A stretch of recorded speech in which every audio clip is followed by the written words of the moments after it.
The number of immigrants has hit an all-time record of nearly 100,000 in the year to July. International students are back and so are the hospitality workers. But we still have worrying gaps: nurses, teachers, doctors, engineers. A warning, the teacher shortage could get worse still. We hear the Minister talking about the number of nurses who have started. What about the number who are exiting? Pressure felt even more acutely in aged care. We are short about 1,000 nurses across the sector. The GPs who look after us. They wanted answers on the need for more rural doctors and more support. New Zealand has a shortage of people who are skilled and experienced in delivering large-scale complex infrastructure projects. I'm Sharon Brett-Kelly. Today on The Detail, immigration has more than bounced back after COVID and brought some big problems with it. They came to New Zealand with a dream of supporting their families and finding decent work, often spending their life savings on the trip. Instead, they've found themselves crammed into a motel room in Auckland's Avondale. No job, no money, and still living out of their suitcases. 10 migrants have been turned around on arrival to New Zealand, and up to 200 others warned not to come here because they're caught up in visa scams. In the rush to attract migrant workers amidst the global labour shortage, the Immigration Minister says the checks on employers were low level. So, are we really prepared for this wave? RNZ's business editor, Giles Beckford, says it's a catch-up on our pandemic years when borders were shut and immigration was down to a trickle. The moment the borders were opened, we got that surge of people leaving and coming in. But it's really been the opening of the visa categories and the loosening of the restrictions, the need to get workers in to relieve shortages in various industries, and the progressive loosening of those standards. Remember, the government was quite tight at the beginning, but then it's progressively under political pressure and industry and business pressure. It's allowed much easier path for people to get jobs here and use that as a path to gaining permanent residence. So the departures were 112,000, the arrivals 208,000, the gain 96,200. Now that's a record high for any particular year. Before COVID, we were getting somewhere in the region of 40 to 50,000, just depending on the flows of people and the time of the year. So all in all, the migration scene, and it's the same around the world in most developed economies, where they've loosened up their categories in order to attract workers to fill those critical labour market shortages. And you do see the change, don't you, Giles, just out on the streets? I mean, this morning I noticed that there was a big group of young backpackers with big, huge packs on their backs, and I'm thinking, well, we haven't seen that for many years, and I guess, they could be doing their OE on a one-year work visa, something like that. Yeah, most certainly. I think you look at it. I mean, the first industries to gain some advantage from the loosened visa requirements were, of course, when they allowed the backpackers to come in and they were filling up the hospitality jobs that we were hearing so much that couldn't be filled from local resources. So there's been there. Also, there was an increase in people, doing some fruit picking and that sort of thing, which of course have been jobs that have been favoured by backpackers for quite some time. But I've been doing a few hospital visits recently for personal reasons, and I've just noticed that a lot of the support staff, nurses and overwhelmingly non-New Zealanders. They tell me they've only recently come in. They're filling up the nursing care roles there. A lot of the nurses, they're also actually in on recently issued visas. So not so much perhaps the really skilled areas that we're wanting to see, or the government's wanting to see people come into. The engineers, the doctors, the teachers. It's not quite so clear how well those gaps are being filled in the market, remembering that Britain, Australia, Canada, just to name three, they're all there in the market competing with New Zealand and usually offering better wages and conditions than they get here. We don't know if we've got the mix right, but what we do know is that firms are having no trouble finding unskilled labour now. That's been backed up by the Institute of Economic Research latest quarterly survey of business opinion. Now, a year ago, the major concern of the businesses who respond to that survey was we can't find the workers, unskilled or skilled. Now, the latest report, it shows that no longer is there a worry about attracting unskilled staff. They're saying, nope, we've got plenty of them. Still some difficulty in finding skilled staff. The worry for businesses now is not about getting staff, but it's actually about attracting customers, getting customers through the door and making sales. So nearly 100,000 new immigrants in 12 months. Good or bad for New Zealand? Here's Aaron Martin, an immigration lawyer for 25 years who runs his own Auckland practice, New Zealand Immigration Law. I tend not to look at immigration in terms of is it good or bad. I just look at it in the sense of in the 21st century, it's necessary. With the speed of technology and the diversification of the types of jobs that are needing to be performed, given New Zealand's low birth rate, our population size, if we don't bring people here with that expertise, we don't get to enjoy the standard of living that we like. So I think it's just the unavoidable reality of life in the 21st century. There are some impacts from migration that as a country you have to deal with, but it becomes a very difficult chicken and egg scenario. For example, if you don't have enough nurses in your hospitals and it's becoming unsafe, and you don't have enough young people in your own country coming through the pipeline to become nurses fast enough to fill that void, if you want a first world quality healthcare system, you need to be able to draw on people who've got expertise in other jurisdictions and try to attract them here. And that really goes across the board for anything. But we're still talking about huge shortages, big gaps in those areas, nursing, teachers, doctors, engineers, other specialists, infrastructure specialists. Yeah, absolutely. So immigration released these statistics of job check applications. Think of that as an employer who's accredited saying, immigration, can I have permission to hire 5 engineers from overseas or 3 concrete pump operators? So that's what a job check is. And Immigration New Zealand approved 49,023 job check applications that equated to 238,817 individual jobs. Now, out of that, in terms of the number of work visa applications that approved, it was basically 94,451. So you've got over 200,000 jobs and only 94,000 people have filled them. Now, that indicates 2 issues to me. We've got a serious problem of attracting people to New Zealand, and we've got a demand from New Zealand that we just are not going to be able to meet domestically. We don't have a hope. Yeah, but what's wrong here? I mean, why can't we get these people? I know, for example, with the nurses, there is, this global people outbidding each other for nurses. Figures from Australia reveal that since August, 5,000 nurses have registered to work there. They're being lured by better pay and working conditions. Governments are competing to attract talent from countries like the Philippines. The shortage for nurses is on track to more than double from pre-pandemic levels to reach 13 million people globally. Is that a problem across the board, and is that why we're missing out here in New Zealand? Yes, it is. But what in the health sector is happening is that they want people, what I'll call Photoshop ready. In other words, I will have a job for you if you are a nurse who has got your New Zealand registration, and I just need to offer you the job. The difficulty that has arisen is that in order for a nurse to get a job, they have to be fully registered. Now that means that they need to be able to go through their recognition of their prior learning qualifications verification. That costs them.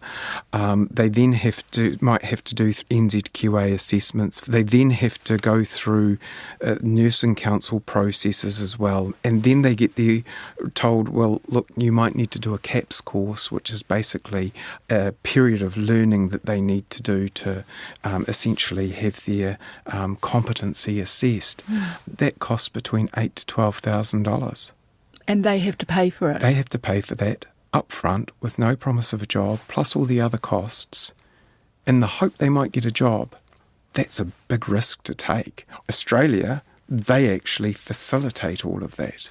So I think that we have a problem in terms of the way we try and attract people to New Zealand, and that sometimes we are inadvertently putting barriers in place in order to make it okay for us.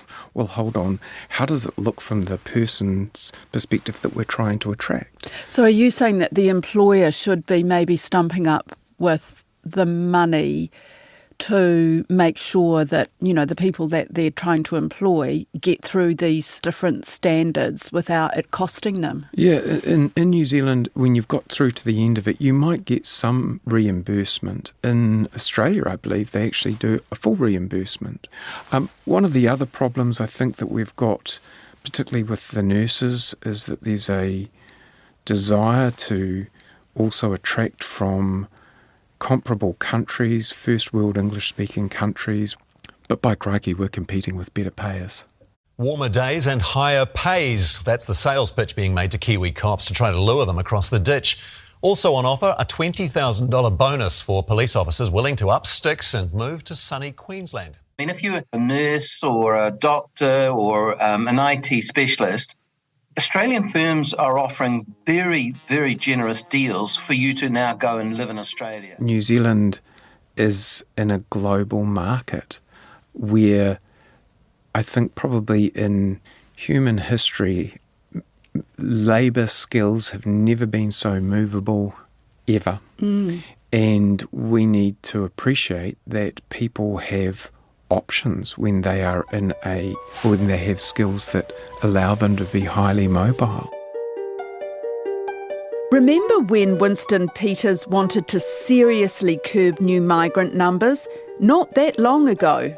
The party position on immigration is that no more than 15,000 people come into New Zealand each year and that they are all highly skilled workers. In our interests, that is, bring people here who we desperately need, not people who desperately need us. Note, not a whisper on it at this election, but the anti-immigration talk was that the newcomers were entirely to blame for pushing up inflation, putting pressure on housing, stoking demand for services. And that stoked calls for migrant numbers to be tightly controlled. Giles says the thinking around that is changing.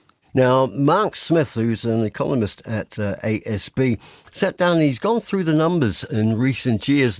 Now, he says, in the short term at least, it's not inflationary, that it fills the necessary gaps in the economy and therefore it promotes growth and productivity and the like. Longer term, as people become established here, as they drive the demand not just to rent houses but to buy houses, once they put the strain on educational resources, on health resources and those sorts of services that are required for residents, so to speak, then there is an inflationary impulse. But he thinks not as much as there used to be in the past. How is our housing supply? Because that's often where, you know, the talk is, isn't it? That migration, as you say, pushes up prices, pushes up rental prices as well. Look, the housing supply, it's a perennial problem for New Zealand. It has been for decades now. I mean, we know that at the social end of the scale, just how tense, how difficult it's got. You know, the number of people in social housing in places like Rotorua. You know, you look at the anecdotes that we hear of migrants who've been brought in what would appear to be scams. How many? We've got 10, 20, 30 staying in limited accommodation facilities in Auckland, you know, garages and lean-tos and caravans and the like. And in Queenstown, they simply can't afford to live there. This is becoming critical. People are in garages, sleeping in cars, sharing overpriced rooms with strangers. Hot bedding, so you have 3 people sleeping in one bed, rotating through on different shifts. From that point of view, you've got to say we do have a housing problem, and it's going to be compounded by the fact that just looking at the numbers that have come in recently on the number of building consents that have been issued. A year or so ago, we were talking about 50,000 consents being issued. Now, that doesn't always translate into the number of houses built, but the most recent numbers were down about 41,000 in the past year. Well, that just points to fewer consents issued, even if they are for multi-apartments and townhouses and the like, but with fewer consents issued, it's got to mean that the supply of houses is going to shrink as well, in the near term at least. So, are we better geared this time for this migration wave than previous years? I mean, I read something from Jared Kerr at Kiwi Bank who said we've made mistakes in the past and we'll make mistakes again. We allow population to grow at a rapid rate and don't invest for that. Look, I'm not an expert in it, but I think you have to say that migration has been a political football and a bugger's muddle in this country for the past 10 to 20 years. It's allowed political parties of various persuasions to argue for and against the need for migration, for loosening up the rules. I don't think New Zealand has ever properly approached it. You only have to look at the waxing and waning of particular governments about the types of visas that they're going to offer. Here's what Aaron Martin has to say on that point. In terms of our overall immigration system, there are some things that work very well. The Green List, for example.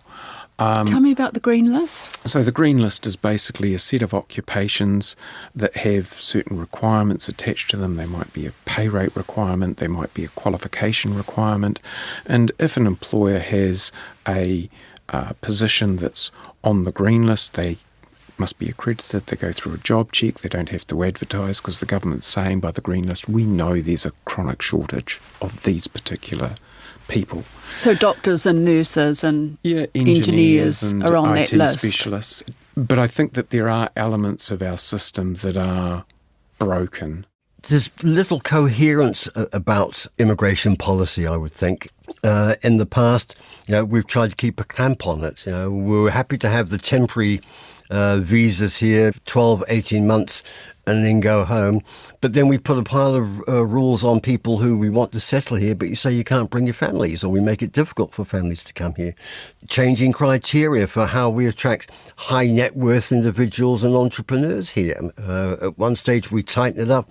More recently we've loosened it a wee bit, or we go and create another category. Some people would suggest, and have argued in the past, that we actually don't need an immigration policy, we need a population policy. Because it does feel like these policies and the changing of policies is so reactionary. If there's enough pressure, say, from employers, then they'll tinker with the visas. And then if there's too much, then they'll tinker again. But it does feel like there's more of that kind of thing rather than thinking ahead. I think you use the word tinkering in a very appropriate sense here. It is tinkering. A lot of it is knee-jerk. It is short-termism. The thinking that goes behind it, I think, is not connected. We don't look at migration here as a broad continuum saying we've got to fill jobs, but what's the infrastructure, housing, drains, buses that we need, hospitals, schools to service them. We just have a short-term need, or we have a longer-term need. And the dairy industry needs workers, so we'll allow them as a priority. But we don't need so many now, say, builders or carpenters and sparkies and the like. So perhaps they'll cut back on that one. And I think the other thing is that Immigration New Zealand is it's a black hole. It is so opaque. Trying to fathom the workings of that department, how it works, why it makes the decisions that it does. The efficiency of it is often called into question. The decision-making in particular instances, people settled here for 10 to 15 years, all of a sudden they get some sort of edict that they've got to leave because they've breached a certain condition of a visa type that may not exist anymore, but when it was given to them, they're not earning enough money in the particular investment or business that they started. The administration of immigration, the devising of it, the philosophy of it, the principles of it, I think are so disconnected that, we really do need to sit down and think about these things, and really have a grown-up national conversation about where it all goes and how we manage it. Do we want more people here or not? Do we want them for only particular skills? Or do we actually see them as we do with foreign students? Do we see them here as sources of income? Because let's be honest, that's what the overseas student trade in recent years has been all about. It's been about earning money. And we see that from the complaints from the education sector saying, well, we're having to cut all these courses because we don't have overseas student income anymore. Dismantle it and start again. Wow. There's parts that function well, as I say, things like the green list, that you'd say, well, if that functions well, let's keep it. But what are the parts that are not functioning well? Why does it take 53 months for a residence application made by a victim of domestic violence to be processed? Is that right? And so there's lots of areas where you've just got to ask, hold on, why are we allowing that to carry on? I'll give you a good example of the insanity of it. When a person applies for a work visa, let's say they have a minor conviction from 10 years ago that means they don't meet the character requirements. They go through a process of getting what we call a character waiver. Okay, they get that approved and then they come into New Zealand on a work visa.